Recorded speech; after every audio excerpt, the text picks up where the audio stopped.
Great. Welcome everyone. This is TVP UK. We're doing our TROM series again. This week we're on 2.21, which is love and family. It's a short video, but we'll see where we get to. We've got an agenda already lined up. I've put my questions in, well, not questions, but points from it in there. If anyone wants to add stuff, feel free. Elsewise, we'll just kind of jump into it. Thanks everyone for coming. And does anyone have a question immediately, or we can go in with one of my points? Go for it. All right. Well, I guess the first one that we, I'm sure we all know by now, but it's worth going over, is that culture teaches this idea of family values, and like, where's this thing called 2.5 kids come from? And like the whole idea of having a family, like getting married and having kids and stuff. Is this just this normal thing to do? Hang on. Yep. Hello. What happened? Yeah. I don't know. The idea of 2.5 kids and cultural teachings. Does everyone understand that bit? Yeah. People saying that it's like I got a guy the other day who said the world was terrible, especially England. Here in England and the way that it's run and all the things in England. It was going on a real tangent, and then he talked about his children, and I said, well, if the world's so bad, why did you have children? And he said these words: what else is there to do? I was like, seriously. At least honesty, though, you know what I mean? You really gotta appreciate people who at least give you that, because otherwise it's just, yeah, because I really do. All my life I wanted to have kids. And see, I was watching TROM, and I was just thinking about it. I was talking about it with my mother. I said, look, what the fuck kind of person would let out a human being, a live, actual, sapient human being, to experience all the bullying, all the sadness of losing money, getting beat the fuck up. I watched my 5-year-old brother get punched in the fucking stomach from a dude who is twice the size of him for no reason. So, I mean, like, and I wasn't told about it, so you know what I mean? Like, I'm literally watching a movie happen, which I think I'm the first person in the civilization to really see this happen, because I'm like, this is not in my frame of reference, what the fuck is going on? So I was talking to my mother about it, and she said, look, you got to understand it's different times, and it was 90s, and we were assured everything was under the Russian, damn it, I can't remember that. It's SSSR. So essentially she was saying that everything was assured, and you needed, like, she said the 20 currency of that currency to give you, basically to pay for rent, to have food on your table for a week, and to assure for clothing. And I'm like, wow, okay, well, that's the thing. So the projection of that current government was so wildly different that nobody could have envisaged current suffering. And so I suppose I understood that. But it's just retarded though now when I ask people and they're like, yeah, no, but I want to be a mother. And I'm like, no, but where do you get this urge from? What do you mean? I'm like, I'm trying to make all these examples in the world. Well, you don't get inspired to eat Pringles until you eat, you see some fucking advert or whatever, or maybe you discover it. But there's the stimulus for that necessity. So why do you want to have kids? Well, I don't know. All my life I just kind of want it. And then you see TROM and you see the girl pick up a doll and it's all that shit. And clearly there's less of a probability of a lady who climbs trees and touches wrenches all the time and farts and whatever. Less likelihood that she's going to be indoctrinated to, oh, by the way, that vagina that you have, the main function of it is to plop out some human beings, small ones, but it's going to hurt like fuck. It's just retarded, really, when you think about it, Kind of on that, this is a question I'm not sure yet, but what about the biological need to reproduce? Is that real? You hear about women, like, feeling this need to have children. I don't know whether that is part of the culture or just exacerbated by the culture. I think it's been on. Look at tribes around the world, and like from different cultures and stuff, and often they reproduce more than we do now. Where's that, sorry, Aidan? say in like African tribes and like things, places where people often reproduce like 6, 7, 8 times, and that's normal in their culture. Wouldn't that be due to lack of contraception? Like, I mean, I think it's natural, natural to a certain extent that people have as much sex as they have in our cultures, or in any culture, to be honest. But I think contraception, therefore, more kids are produced with an equal amount of sex. Maybe not desire to have kids necessarily. Yeah, absolutely. Yeah, there's that, and also the risk of disease and and death and such, and accidents and such. There's less health kind of facilities as such. If And you have also, 10 kids, one might survive. That might be another thing. Like in certain areas where there's genocide and shit. yeah, and also in those sorts of tribes, there's a capability of bringing up more children at once because the entire village is acting as parent, as opposed to just 2 individuals and maybe extended family. Also, I could be wrong, but I think larger families in those cases means a shared workload of the kind of jobs that need to be done for survival. So more children, more teenagers, more people working on the land. Yeah. In lots of cultures, they're seen as kind of extra work hands as opposed to children. I know a woman who said, when we were helping her do the shopping, it was one of my friend's mums, and she said, when the checkout woman said, you fetch slaves with you, and she said the word, that's what I had them for.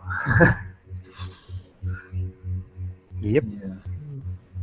That's not surprising, and see, this is the thing. Again, I don't know, currently, really, I've been observing, in myself especially, and as well as others, this information, this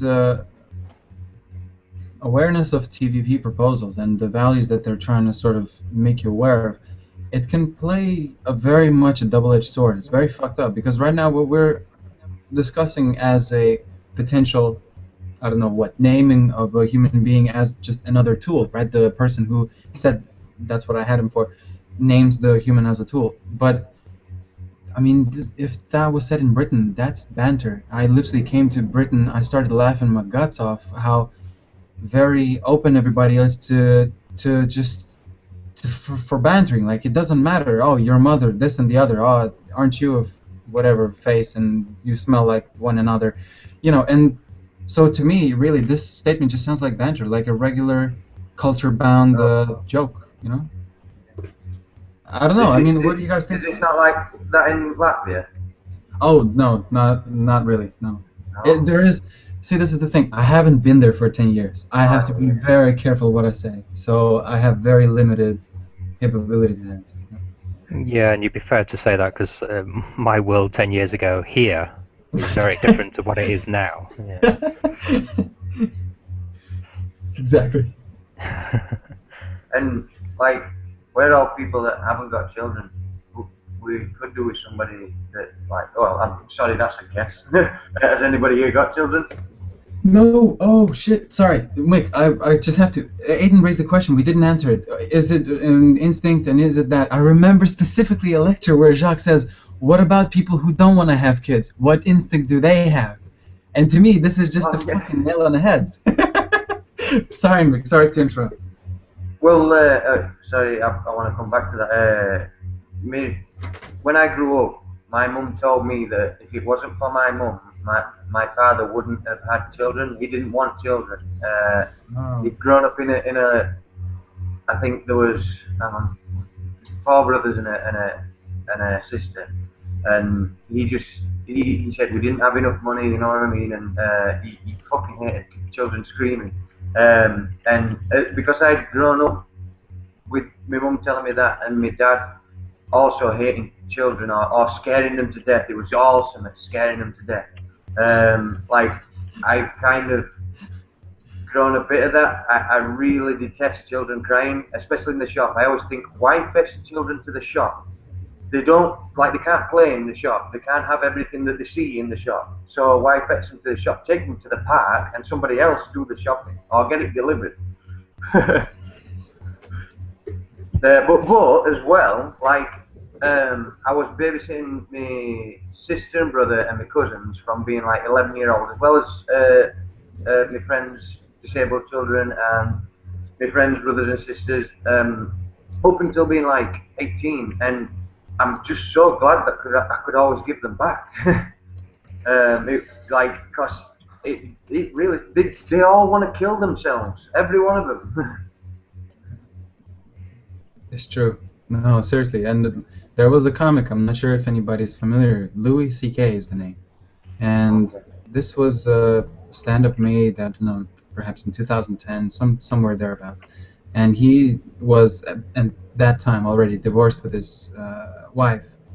And he said, you know, I'm a great father now, and we get along with my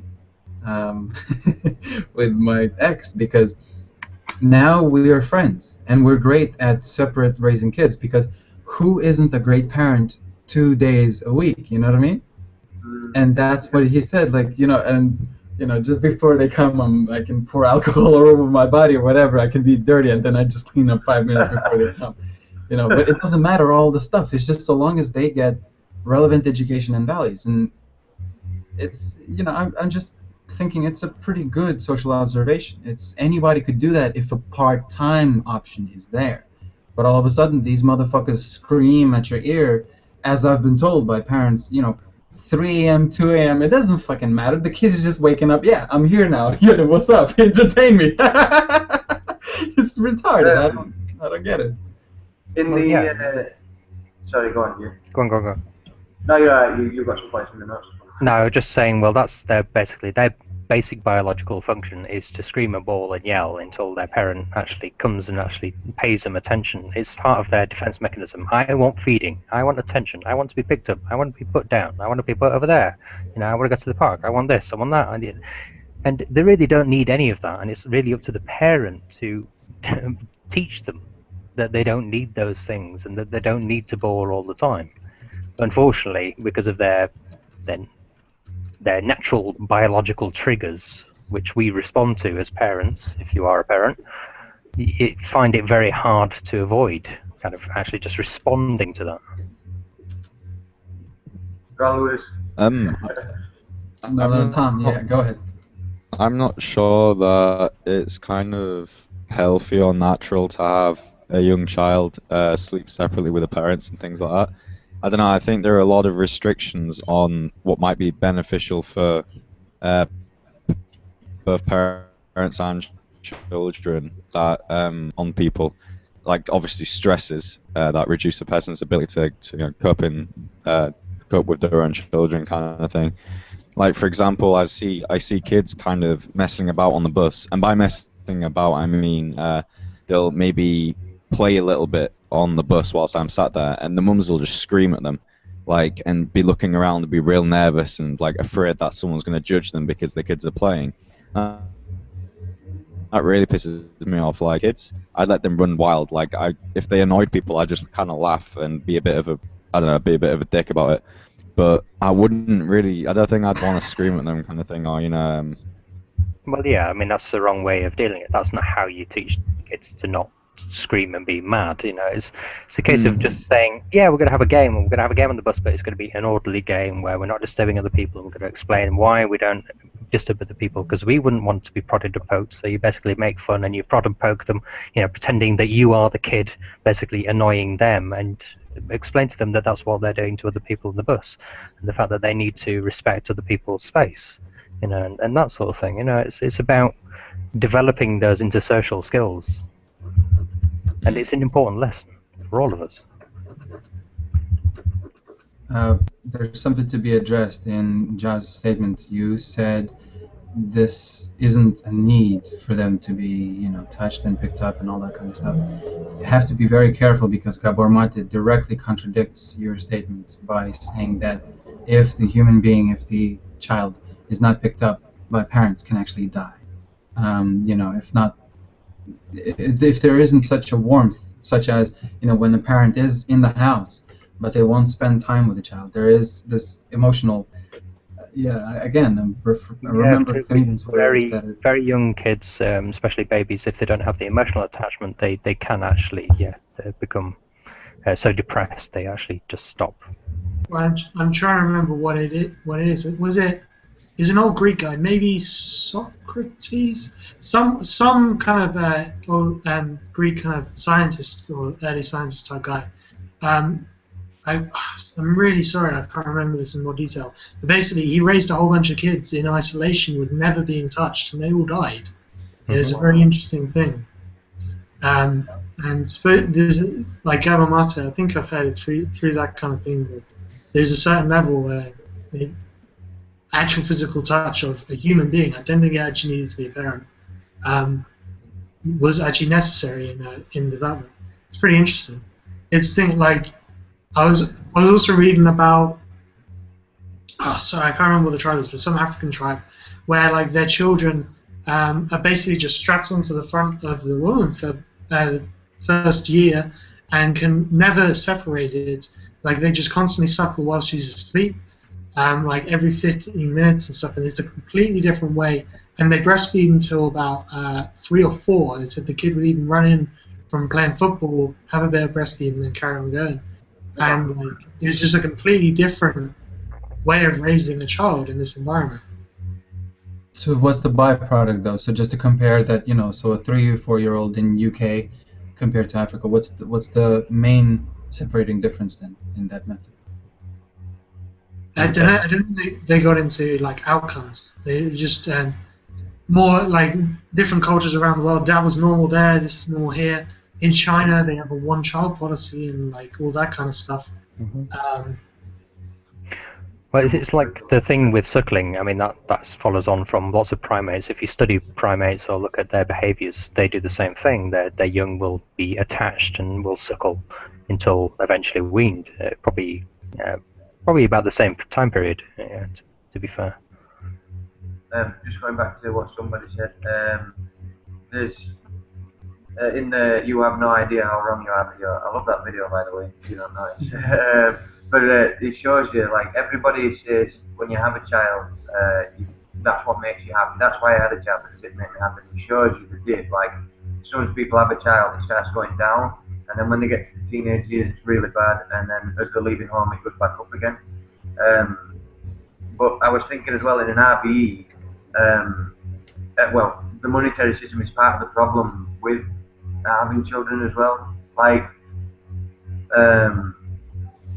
we think that having children will make us happy because of the status quo, and then we have children and we realise that they won't make us happy because of the system that we're in, and we've got, like, both parents have got to work, or everybody's stressed out over financial worries, so they're kicking off at each other, then they separate, and children, like, I know somebody whose child is like 5 or 6 years old and they can barely talk properly, because it's like his father and his mother spend most of their time kicking off at each other and playing PlayStation.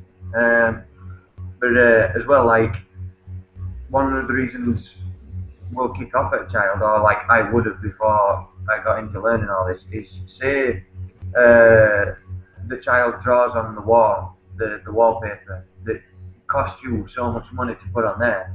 You kick off at the child because it's drawing on something that's got a monetary value, whereas really you're not looking at what you're doing to the child, you're looking at what the child's doing to the wallpaper. So it's like you're killing the child's creativity when you should be going, yeah, draw all you want.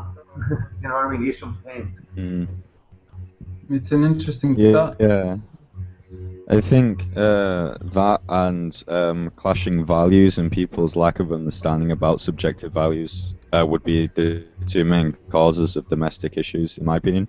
I think both of these would eventually be phased out in a resource-based economy. For example, like when children become teenagers, they they explore beliefs that their parents would maybe disagree with, and before that point, the children are kind of, I suppose, in parents' eyes, an extrapolation of themselves. A parent wants to have them become in their image, kind of thing. So I think a lot of issues arise then when children disagree with the parents and maybe go off on tangents, etc. And obviously, if people had a better understanding of human behavior and value systems and methods of thinking and communication, then that could be avoided quite heavily. And then also, like you said, when things have an attached monetary value, for example, like I play in the house and I accidentally knock the TV off, then I'm gonna get showered at for playing, and I feel pretty bad about that. Or for example, if I wake mum and dad up late, it's not a case of, oh, could you be quiet? It's a case of, shut the fuck up, I've got to go to work in the morning. So there are a lot of stresses in the monetary system and a system of scarcity where, you know, people aren't really allowed to behave how I suppose they would like to behave if they were given the choice, which would be more peacefully and probably happier. I think as well, like with a resource-based economy, or at least I speculate and I hope and imagine that we could learn something from the past where like people tell me stories and I can remember the days when I used to be able to run up and down the street and other people's parents would look after me, feed me, you know what I mean, if I were hurt they'd look after me and then they'd take me back to where I live. And so I think as well, I'm not sure where I've heard this, but the more people look after that child, the more things the child learns, like different perspectives and not just his parents. So, like raising a child in a community, everybody raising the child, I think would be more valuable. And I mean, that's just speculation again, I could be completely wrong. It's not speculation. I have no idea. See, it comes back to another point, which is basically I can't remember certain things until my mind is probed for certain info. You just probed my brain, dude. It really was exactly like you say. I just remember it now. It's completely true. And they used to literally, for instance, cover certain gaps that your mother just overlooked. Simply no intention at all. Example, there's a lady who very polite, very upright, sort of always walked with the sense of, you know, whatever this can present, you know, her posture was very correct. And she walked past me. What I did was, I spat on the floor, I didn't see her, I turned to her and said, "Good day." And she said, "Right, sure, yeah, spit on the floor and then greet me." I'm like, why? But in my head, it's like, why is that wrong? Yet I didn't see you. But so in my head, immediately the association is, you spit, you greet, that's disrespectful, or considered disrespectful. Boom, lesson learned. Didn't do it again because I liked the lady. She really was a nice human being. But so what you say is absolutely reflected in reality. I just completely forgot because I mean, I've been living here for so long and nobody has any fucking interest. They want to keep to themselves if anything, you know. They don't want to fucking be seen with any kids because you can be easily accused, as we know, of pedophilia, of all that kind of bullshit. So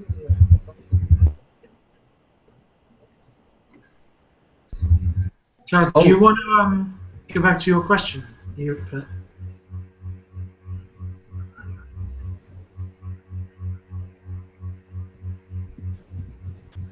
Who? Ja, the person who has Spirited Away icon. Oh yeah, that's what it is. You told me last time we spoke, that's how I know. Yo, Ja, you present?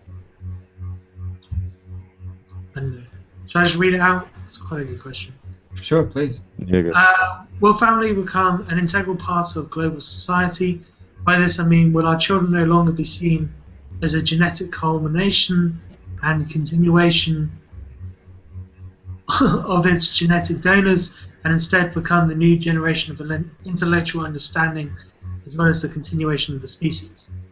I think personally that because we'll have so much to learn and so much time to do it, and a million, like when you can get on with a million awesome projects like film, TV, I don't know, well, music, traveling the world, trying to understand the oceans and the things in it, or I don't know, plant life, anything, astronomy, trying to get into space, I don't know, anything. And you've got time to do all those hobbies that you wanted to do when you actually had to go to work or go to school. I think like having children will go down on the list of priorities. So I think there'll be less. But I still think we'll do it, obviously. Carry on. I think you're right. I think so basically I think I see the question being as, is the emphasis of who's going to raise these children going to move away from individual parents to, you know, a global family, and we all are actively or passively taking part in, you know, the raising of children? I'm afraid that I can't think about this properly because although I've heard of examples of communities where people are raised where like the entire tribe is the parent, I can't really imagine it very well. Like I can imagine if I had a child, I'd be concerned about their life. I'd wanna basically witness them growing up and becoming a kind of like a real human being or whatever, an adult. I wouldn't want to just kind of give birth and then be like, oh, here's the world, and be a bit disconnected with them. They'd kind of become like a project in me. So I don't. Obviously, I think like the global community will be more integrated, especially with education things like this. I think like I wouldn't see my role as so much a teacher as more a friend and an a guide, maybe through planet Earth kind of thing. But I don't know. There's a lot to consider, and I don't have many examples of where parents haven't been strict tutors of the children. Like, do you know what I mean? Like, there's not very much frame for me to think from. Like, I was thinking, like, with me, I'd go out, go play, like all kids do. We used to be able to go out and play as much as we want. I used to explore all over. And go with different friends, and at the end of the day you come home, and that's when you spend the time with the parents. So you won't be like disconnected, like you won't be spending months away from your child. It'll just be like through the day when they want to explore, which is pretty good for them. So, what do you guys think? Have you guys, any of you read like A Brave New World? Yes. No. Like, there's a whole thing to that book which isn't quite there, but basically the idea that I want to get into is like having a facility where people who are really interested and know how to raise children would raise children. Possibly, yeah. I'm thinking it sounds very much like a school. Possibly part-time, possibly full-time, possibly with the parents as well there. Like, is that where we're looking, or are we looking? Really, what I was trying to get at with this was the fact that in the past, what we used to have is quite an extended family anyway. We'd have our grandparents and their extended families all looking after each of our children. We'd have, our guidance counsellors and our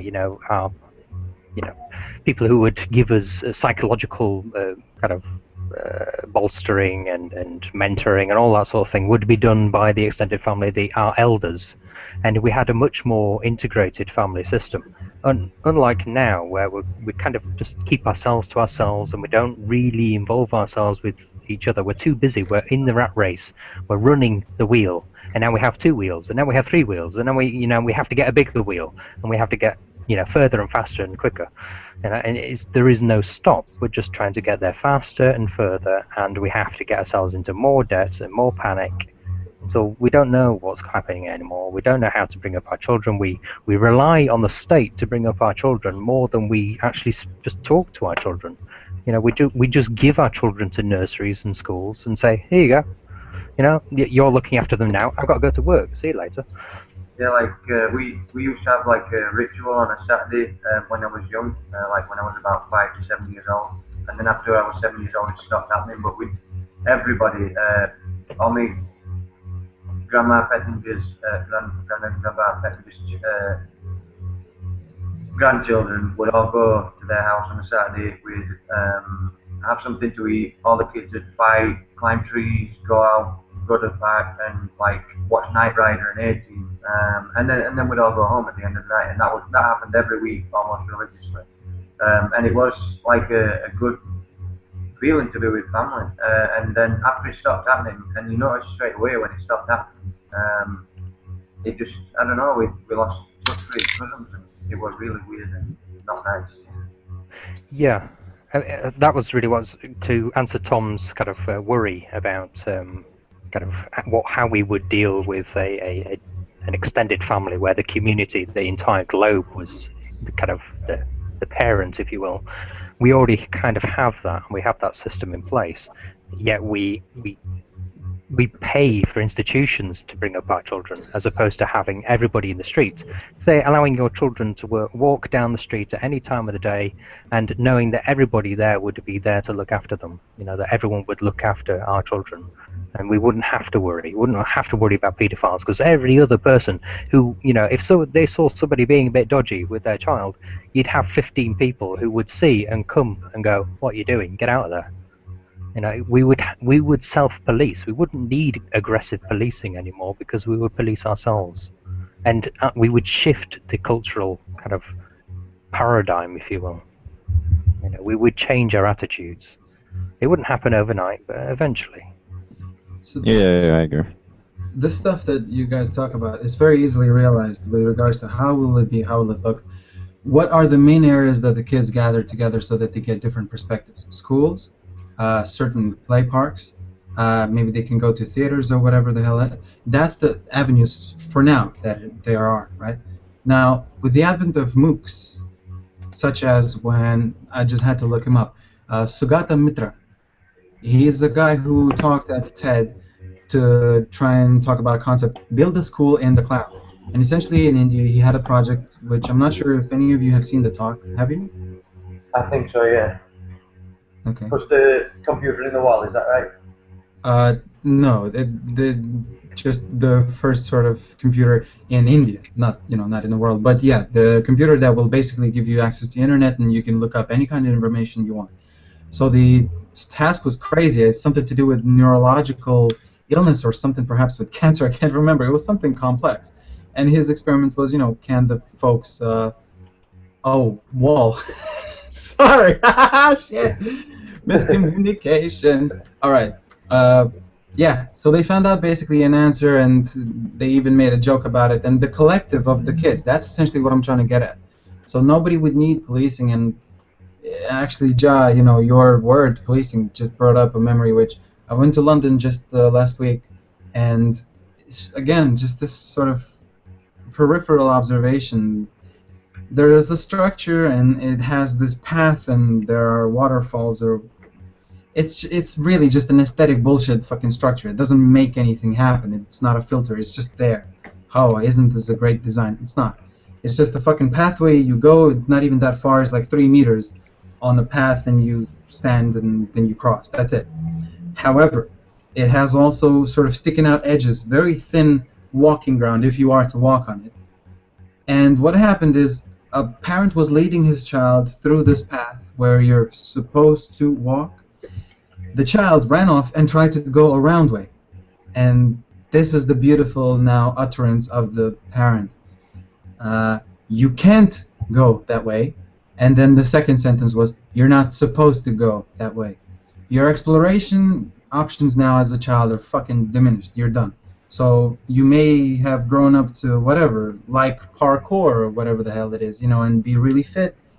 And now that's it, It's the same reason why I'm saying that this kind of, we already are policing ourselves very, very actively.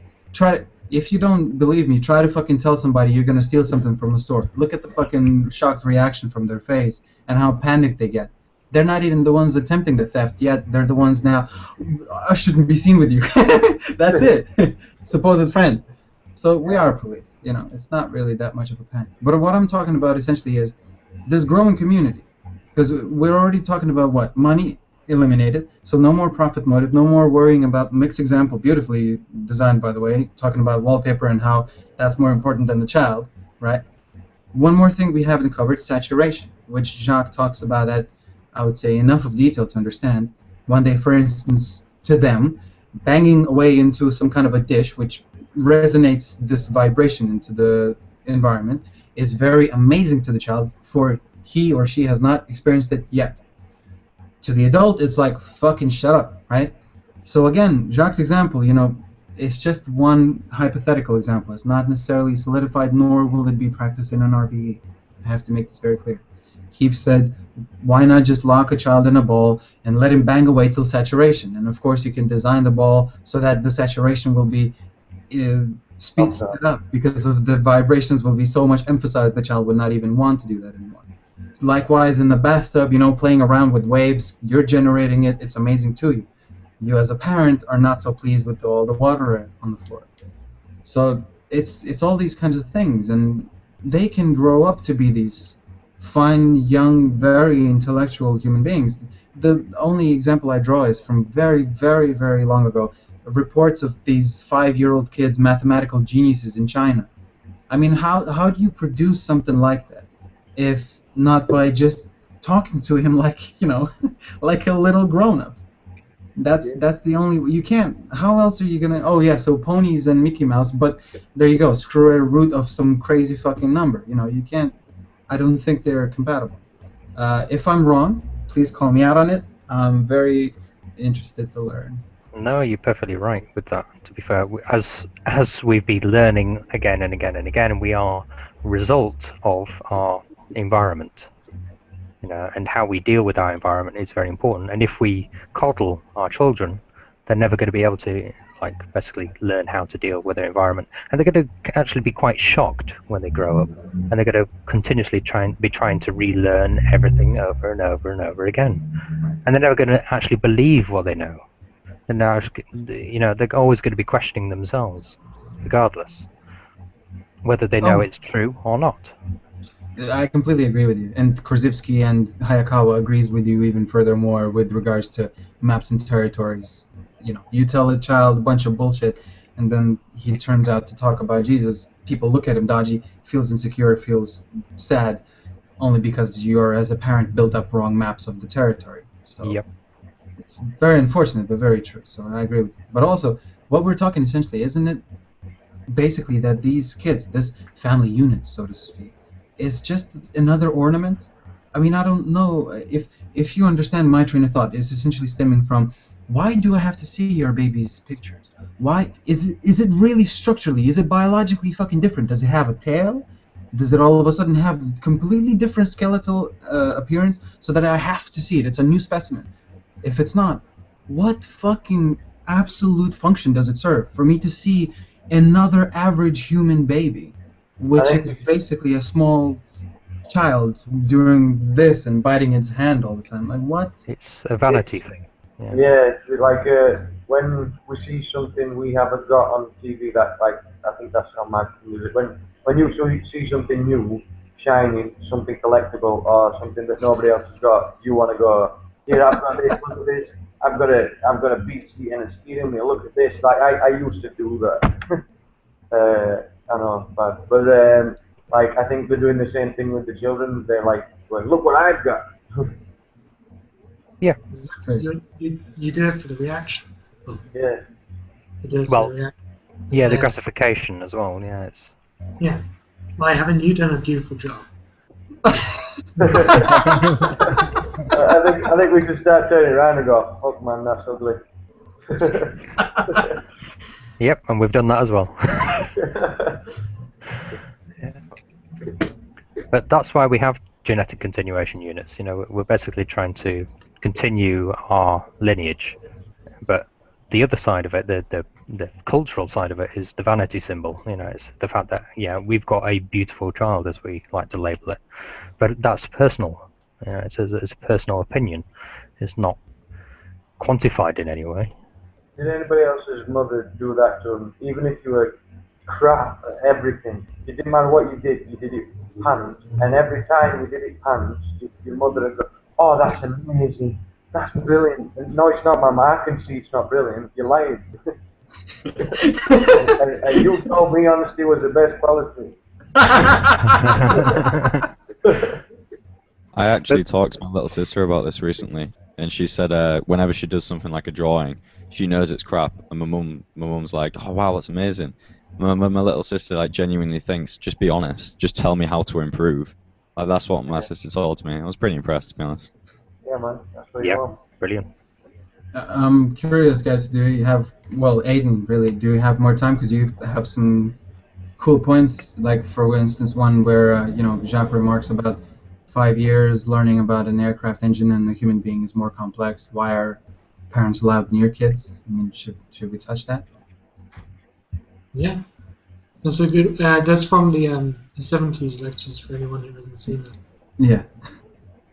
Yeah, it's an interesting point, and these are like hypotheticals for the future, kind of like how is someone qualified to raise a child, and like do you allow people to just raise child? Say you had a resource-based economy and someone got bashed on the head one day but no one realized it, and then they decided that next day they're going to take their kids out of this into the wilderness and just like go and live out there by themselves. How do you deal with that? I'm not saying I know the answer to this. This is a tough one. It's not really. I mean, so the whole city is constructed, if we understand TVP's proposals, to try to deal with most observable occurrences, which being banged on the head. I mean, see, this is the thing. Again, we're talking about a civilization which, or fuck it, let's even take into consideration the experimental city. I mean, these people will understand then that essentially the brain is the motor of a human being. You do anything of one of these parts, and yeah, like you said, I mean, you get just a whim, boom, let's go to meet lions. You know, so if with that in mind, there would be some sort of probable scan, like by passing a gate, right? If we understand the technology, the high tech that would exist in TVP, you would be scanned. You go through this layer of lasers. They immediately see that it's fucked up. There is an anomaly in your somewhere in this wiring, and then all of a sudden, boom, ping goes off, and an ambulance or some body, something, or some ye will be dispatched to deal with the problem, because it is a problem. So, I mean, in a high-tech society and people who have priorities such as you need to be fed, clothed, drink water, you know, sheltered, and all the priorities taken care of, artificiality is out of the window, well, as time goes by, I suppose. So these things will be more or less inobvious, I suppose. I mean, I don't know. Do you guys, what do you think? Do you have your own suggestions? I think somebody once said that you'd never prepared for children, and I kind of expect that. I fucking shit scared of ever having children.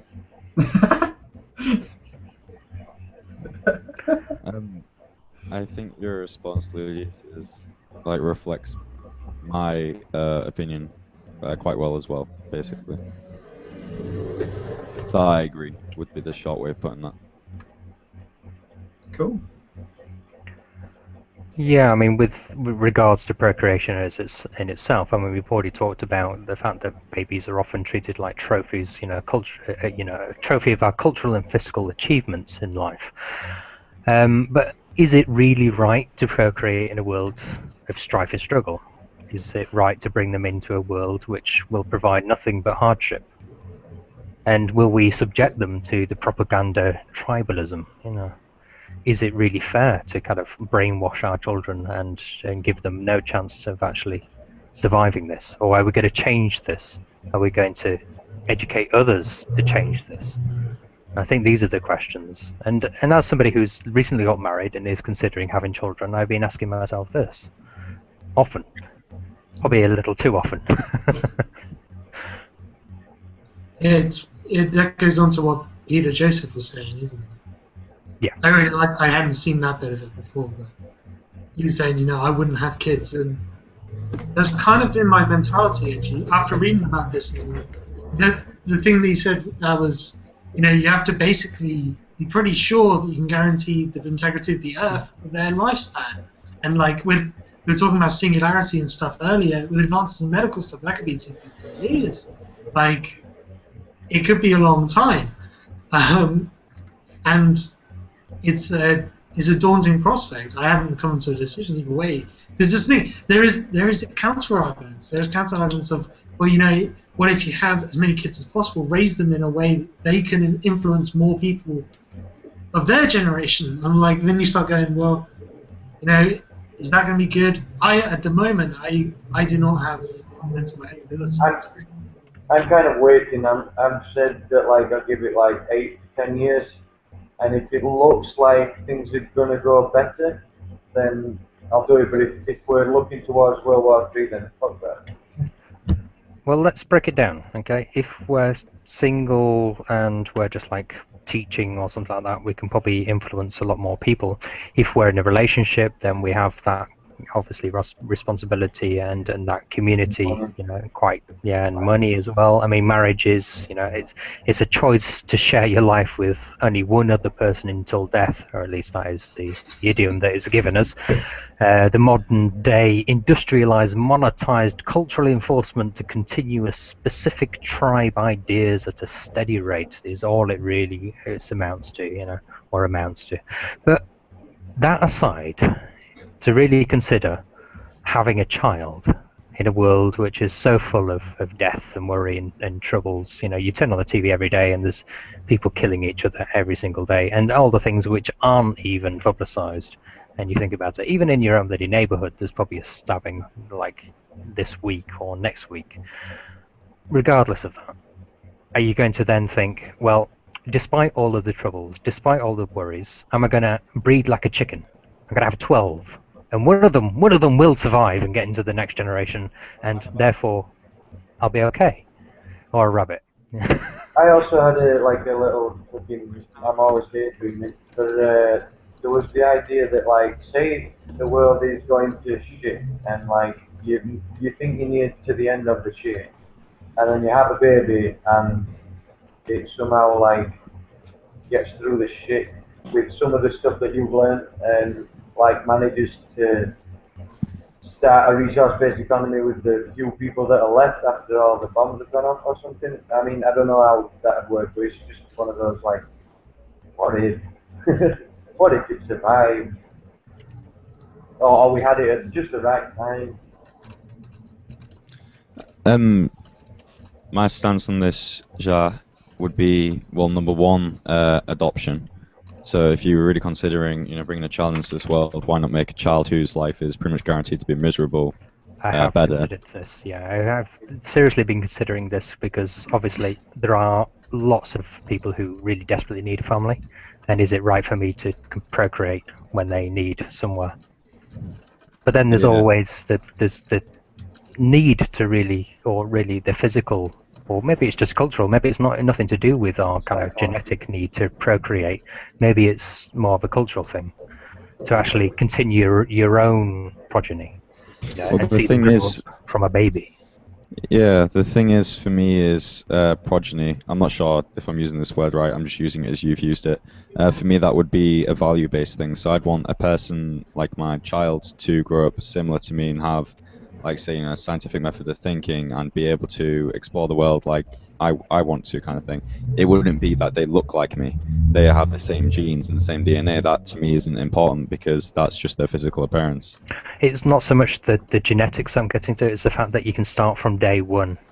Because if you get somebody who's already been pre-programmed by the system or their previous kind of parents or whatever, then you've got a lot of kind of deprogramming to do in order to get them to a state where they'll accept your method or your understanding.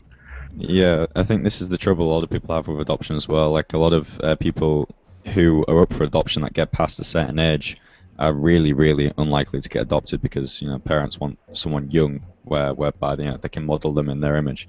But anyway, my second point was basically that I think that some sort of global economic collapse is quite inevitable, and that I think that no matter what my economic situation is from each year that goes by, like, I mean, I could become rich and then the next year I could lose it all. So I don't think that personally I'm gonna ever be in a position of security in this monetary system whereby I'll feel secure, like having kids, kind of thing. I'll always, because, like, say you have a kid at the age of 14 and suddenly you lose all your money and all your resources, you have to watch them suffer, and I wouldn't be able to handle that. So I definitely consider something along the lines of resource instability. Like, no matter how stable you think you are now, in the coming years, you could lose it all, and what would be worse than to feel as if you've pushed that on, your own child, kind of thing. Yeah. An example, a guy at work who's basically my age and has been working there for the same amount of time, just going out and bought a Subaru WRX, basically the new version of the Impreza, on like a 4-year lease, and ignoring the fact that it's credit and all that stuff and blah blah blah. I'm just like, well, because he plays ice hockey, like, you do ice hockey and someone could just run over your hand and, like, then you're not a programmer anymore. And you've got this 4-year thing that you have to make payments on every month. You can't I can't guarantee that. I find it very bad to pay, sign up to a 12-month phone contract because I can't guarantee that I can make that payment all the way through. Yeah, and you're right. I mean, to be fair, the responsible thing would be not to do that, and effectively he was, serving his own ego and his vanity. I think like if I was to have a child, I'd have to have like an ownership and be as self-sustainable as possible. I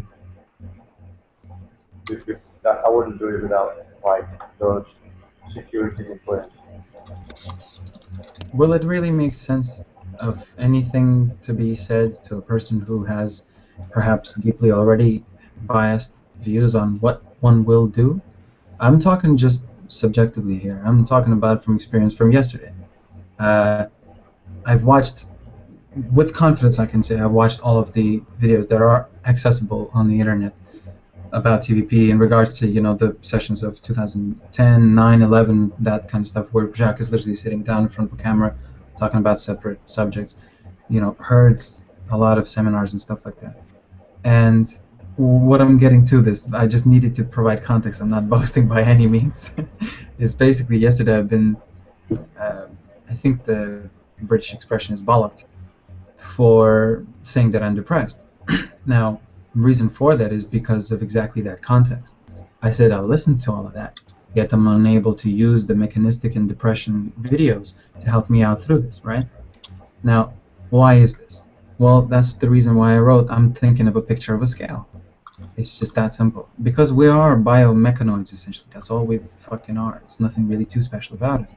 I just think that, essentially, on one hand you got this weight of TVP ideas, which really came into your life so very recently. And then you got all this shit about, how do I look to others? Oh, fuck, do I have a big dick? Oh, damn, is everything okay? All of that stuff, right? And then which one, gets into your brain more often? Which one do you dream about? Which one do you have insecurities about? I don't know that I can with confidence say that every one of us is so very well now aware of the TVP proposals and absolutely convinced that all of this works, that we can just internalize it right now on a whim.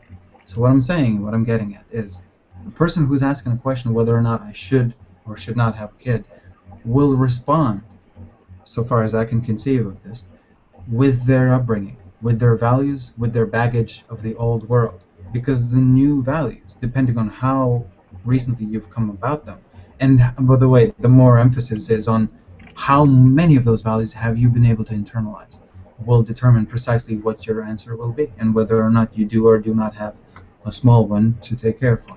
I don't know, that's just my view, so I think there's no real control, like people are gonna do it.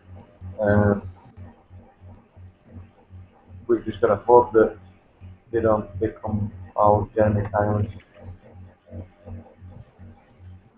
Sorry.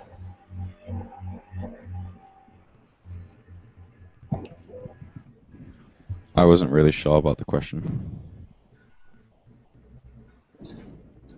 Whose? Yours. Oh, I didn't have a question. I thought I'm, if anything, trying to answer it, because I thought the whole, what people were talking about is what Jaws' proposition of whether or not one should. Doesn't make sense. That's... yeah. No, I understand, yeah. I felt the same thing as well. Like, it's an issue of morals, and obviously, yeah. Well, I find it immoral in one respect, but also paramount in another. So it's, yeah. We're no closer to an answer. I suppose you've got to ask what you want from a child and see if you can answer that. Because if it's something for yourself, if it's like a project for yourself, then sure. But then if it's, I don't know, to provide a happy life, then you've got to ask if you know that you're capable of that, and probably be honest to yourself as well.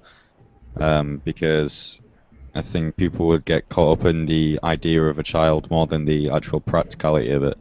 And I'm not talking like it's stressful and hard to bring up a child. I'm talking, can you actually provide a stable life for them throughout their life until at least they're an adult and they can do it themselves? Yeah, like I've always said, if ever I did have a child, and this is the reason I really don't want one, is because I think I'd have to sacrifice my life, my time, my money for that child to make. In other words, once I've had the child is more important than me, because that's the next generation. That's the one that will take over from me if we don't get any resource-based economy, nanotechnology, singularity stuff. Like I have to make sure that child is sorted for the rest of its life. Yeah.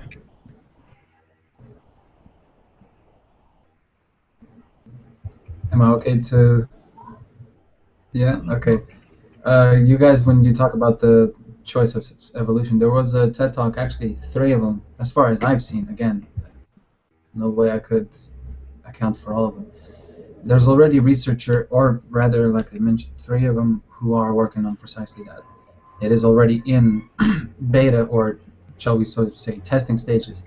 These things about enhancing your speed, enhancing your cognitive ability, enhancing basically most of the things that we call human attributes and senses and stuff like that. So it's already in effect. Question is, like all questions are, it seems, in a monetary system, who gets it? Who can afford it? What purpose is it going to serve? Do we want our policemen, who already are breaking ankles of every black person in America, to have even more strength so that they can break all the internal organs and they're dead before they reach the police station? If I'm not black, all of a sudden it's less relevant to me. But then people who are getting beat the shit out of them, would they really want twice, 3 times, 10 times more strong human being to punch them in the gut, hard enough so they see hard? Well, I think we're going to have that with androids in not too distant future, to be fair.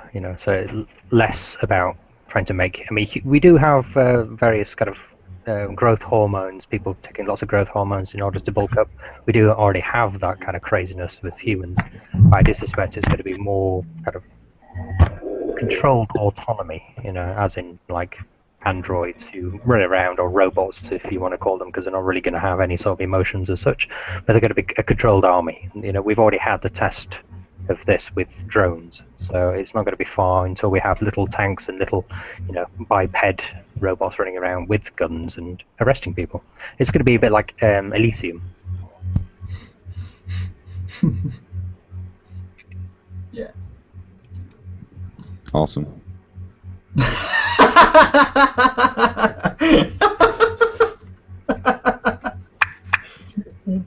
I think you've answered the question of, do I want kids or not, right there. No, fuck that. Yes.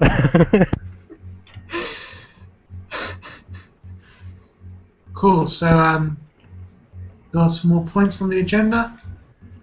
Let's see. I guess the next one was the point about love being kind of seen as a possession today, like marrying someone to love one, and it's very similar kind of idea with the kids, and we've kind of been over this of it being a possession rather than in the future you're talking about extensionality. I guess the kind of thing was, are you guys all up to speed with what Jacques means by extensionality? Go on, just refresh me. Tom? I was going to mention just monogamy in general. Like, I just disagree with monogamy. It's silly.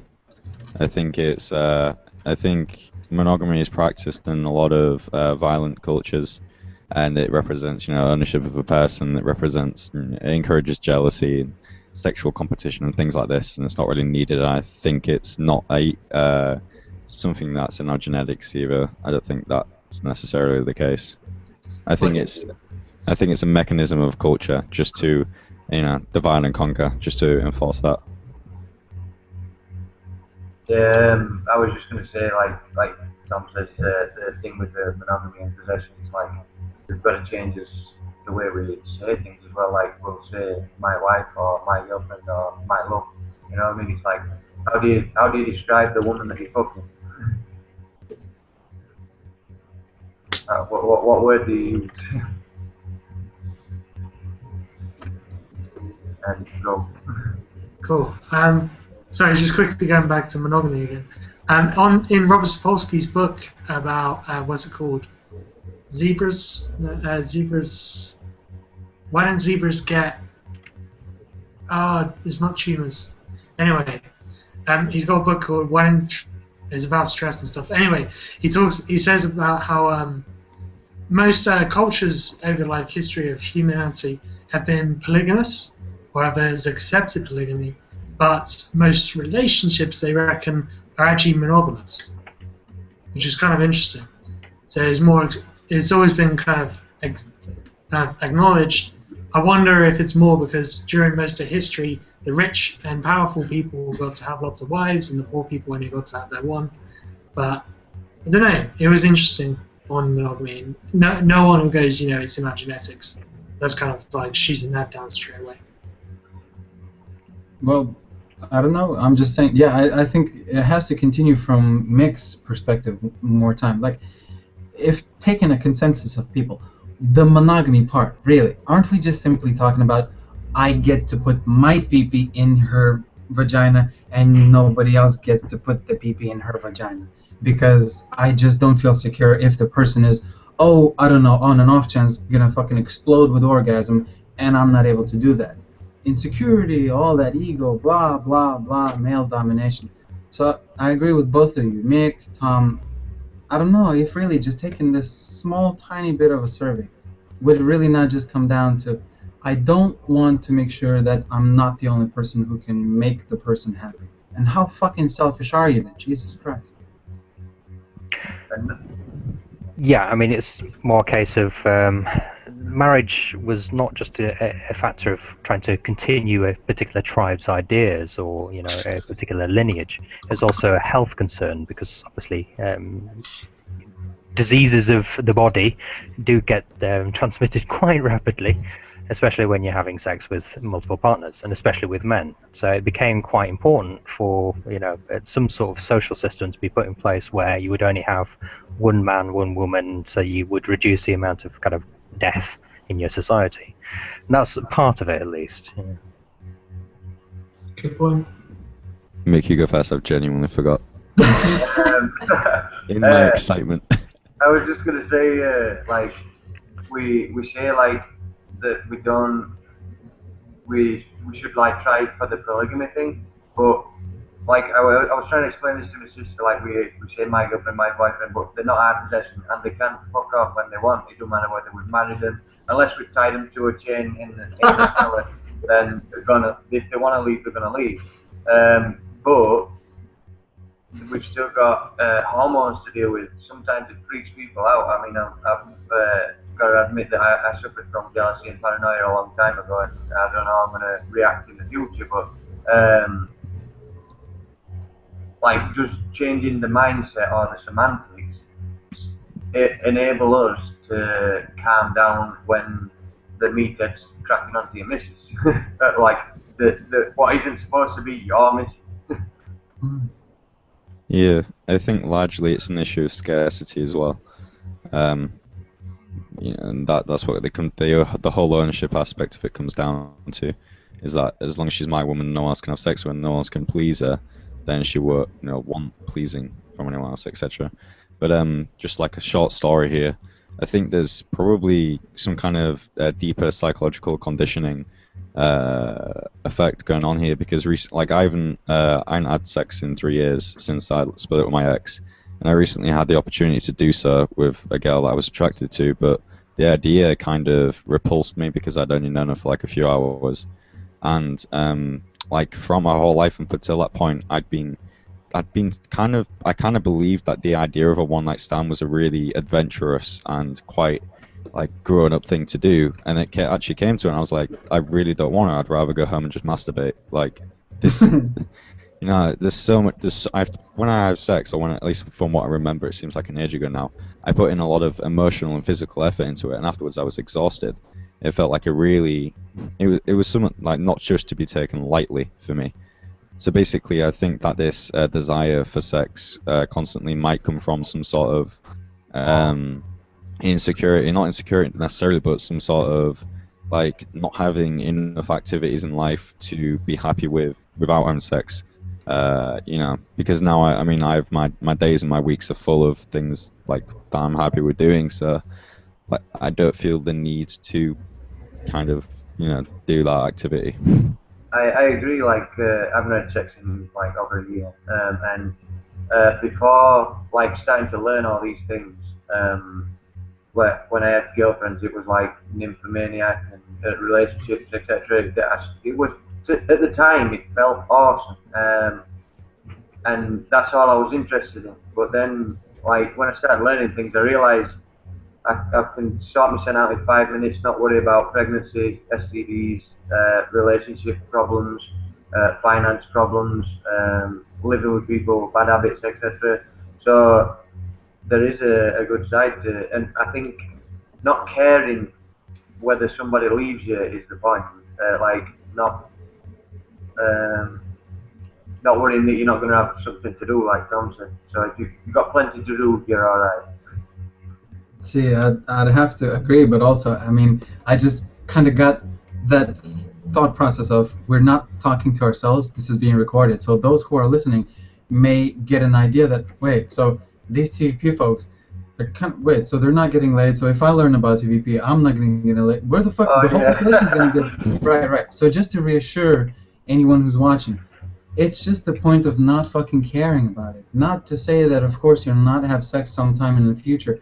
If this is something you will get to do, there's a beautiful expression, really, just extremely concise, very to the point, where Jacques refers to this in the old school seminars of 74 to 80s lectures. And he says, it's not I don't think the sex ought to be pursued as it is today. I think that men and women should go to bed if they feel like it. Maybe they meet up and talk about it, and they will go to bed later, or they get together and they talk and they don't go to bed together. But don't feel like you have to get laid. I think he was talking from the perspective of a woman, if anything, saying that don't feel like you have to get laid just because somebody else wants to get laid. Get laid if you want to get laid. So again, I think I agree with both of you, and so far, great points really brought up that, why is it that these one-night stands are so attractive? And I really, honestly, I have to say, I was surrounded by this fucking thing since 12 years old. All around me. If you know how the pussy looks, you're the champion, you're the guy, we go for life advice for you. Oh, wow, you're amazing. All of a sudden, I could be studying fucking sciences you never heard about, but I haven't put my dick in a fucking vagina. How about that? I don't count in society anymore. So, it's that ridiculous fucking concept, you know what I mean? So, as later it came about, that's the whole point. And I think that we're all trying to discuss here. It's by no means are we, taking the sex out of the equation. It can be a fucking awesome thing. But to lust after it as we do now, just for what? Score point system? Is fucking retarded and has no basis in reality, really, as far as I can see.